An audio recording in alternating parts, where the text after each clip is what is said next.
This is how you can add custom overlay textures to any character model in Blender using only nodes and image textures. Don't forget to like, subscribe, and join the Patreon. Like all artists, I'm always looking for inspiration. Today's inspiration involved a grown man hugging another grown man's leg. So I created this boxing character as my demo. The only problem is he's a little too clean. So let's punch him in the face. First, open your character in Blender and go into your shader view. Different characters will have different node trees, but we will not be focusing on the nodes that make up this current material. Instead, we will be adding to them. So let's go find a texture to apply. I want to give this guy a black eye, so first I go to Google and type in bruise texture. Then I find one and save it to my desktop. To get this to work, I need a transparent background. A quick way to do this is with a third-party web tool. Drag the image in and have the white background removed. Then save that version as a PNG for use in Blender. To create this bruise overlay, I will basically be creating two materials in one. First, select the head material, then drag the nodes to the right to create space. Then add in a principal BSDF and a mix shader, then drag and drop your bruise texture next to it. The mix shader will allow two principal BSDFs to share one material. Connect the texture to the color input on the principal, then connect that to the mix shader. Reconnect the material output's last input to the mix shader. Right now he looks like a lizard, so let's resize this texture. First, if you haven't already, turn on the Node Wrangler add-on, which is built into Blender by default. Select the image texture and press Ctrl-T. This creates a mapping and texture coordinate node. Add in a value node and connect it to the scale. Set the type to texture. If you reduce the scale value, you will run into a problem where the pattern repeats. To stop this, go into the image texture node and change repeat to either clip or extend. Be careful when you change the scale, as the overlay can disappear. Use the arrow buttons to scale it down bit by bit, then use the location controls to reposition it. To squeeze the texture, you can copy the value node's number, delete it, then highlight all three scale values and paste that number in. This will allow you to give the texture a little pinch for a better fit. Once positioned, it's now time to set up the alpha. Go to the image texture and select the alpha input, and drag that to the fact on the mix shader. The overlay will appear inverted. Add a color ramp in front of the fact. Then use the drop-down arrow to flip the pins. You can use these pins to sharpen the edges of the overlay. Now we have the bruise set up, but it looks terrible, so we need to color correct it. First, add a color ramp between the texture image and the BSDF base color input. Once set up, you're going to need some reference and a little time to play around. Use the eyedrop tool to sample from the reference images and your character. When you start blending the overlay onto the character, you'll notice that it will look quite flat. This is due to the overlay not having any normal map information. Go to the original materials nodes and copy the last node connected to the normal map input. In my case, it's a bump map. Paste that next to your overlay. Reconnect the inputs, which were connected to the original node you copied. Plug that into the overlay's normal map input. Now the bruise is using my character's bump map texture. I can now use this node to adjust how strong the effect is to make the skin look more inflamed. If you want to try other blend modes, then select the linear drop-down menu. I switched mine to B-spline for a smoother blend. If you want to use the bruise texture itself to apply a normal map, then add in another color ramp and connect the image texture to it, then plug that into the height map node. This will allow you to create bumps in the fine details of the bruise. For the roughness, I do the same, using the image texture and a color ramp. Then, with the help of reference, I fine-tune it.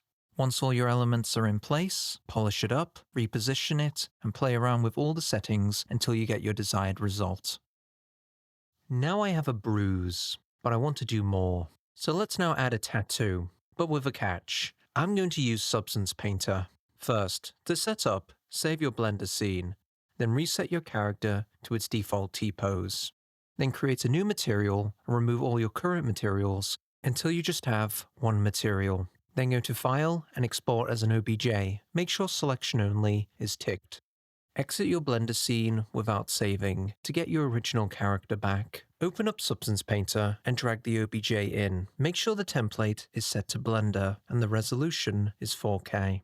Also, make sure Use UV Tile Workflow is ticked. DAZ Studio assets use UDIM workflow, which means UV maps for each material are laid out in a row. The reason I collapsed all these materials in Blender was so I could paint from one material to another without having to worry about a visible seam. Up here in the texture list, there are 5 numbers. These indicate each UV map within this material. When I export the textures, they will separate the maps into 5 individual textures. Now let's start making this tattoo decal. Here I have a simple texture, and I want to use it in Substance Painter.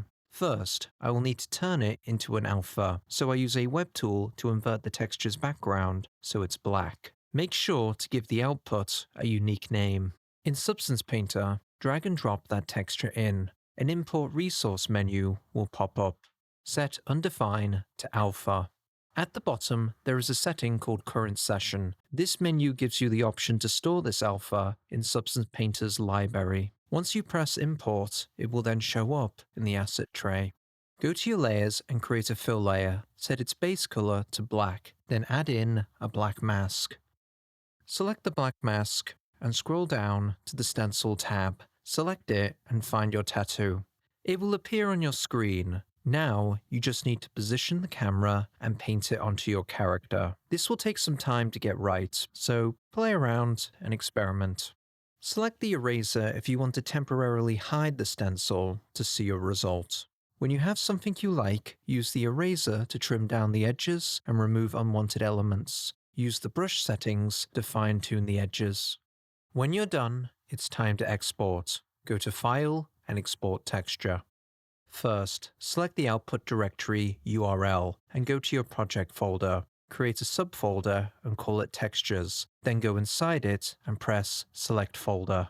Next, because this is a tattoo, all I really need is the color map. So I go to the Output Maps and untick everything except the color.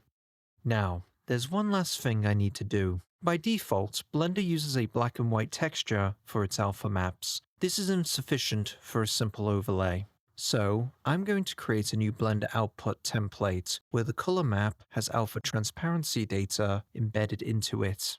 Go to the output templates and find Blender Principled BSDF. Duplicate that and give it the tag alpha. Then select it, delete the alpha map, then copy the name for the base color and then delete that too.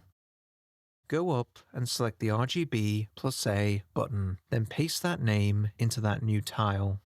Then go into the input maps and drag the base color into the RGB and the A. Now, the output template is set up. Go back to the settings and change the output template to Blender Alpha. If you look down, you will see 5 numbers for 5 UV maps. You will have the option to untick these if you don't need them. Now press Export. In your output folder, you'll get 5 textures, 2 of which are black because nothing was added to them. We can delete these, then, using Substance Painter as a reference, I can rename the textures so I can easily add them into my Blender scene. Back in Blender, I first select my body material. There are many ways I could add in this overlay. I could do what I did with the bruise and create a material within a material. But since this is just a tattoo, I can instead just overlay this on top of my character's original skin texture. Go to the BSDF and find the final input into its base color. Drag in the tattoo texture for the body. Add in a mix node and connect the base color's last input to the B and the tattoo texture to the A. Then plug the alpha into the factor. Finally, add a color ramp into the alpha link and invert the pins. After that, we have 2 more textures to add. Here's the thing, I want to edit each texture at the same time, so I select the ramp and the mix nodes and add them into a group. I then paste that group into the next material and then add the tattoo texture for that material. Hook everything up and then do the same thing again. Once the last texture is set up, I can just go into this group and make uniform changes across the entire character. Finally, if you feel like you want to change the tattoo, then simply go back to Substance Painter and fill in the mask, then open the stencil again and repeat. One tip I can suggest is try setting the camera to orthographic, as that will flatten out the body. When you're done, go back and export again. Make sure to rename these new textures with the names of the older ones and then delete them. Back in Blender, your new textures will simply update automatically. Now, massive big thanks to PJZ for becoming the first sponsor of the channel. If you want to support the channel too, join the Patreon. And remember, like and subscribe.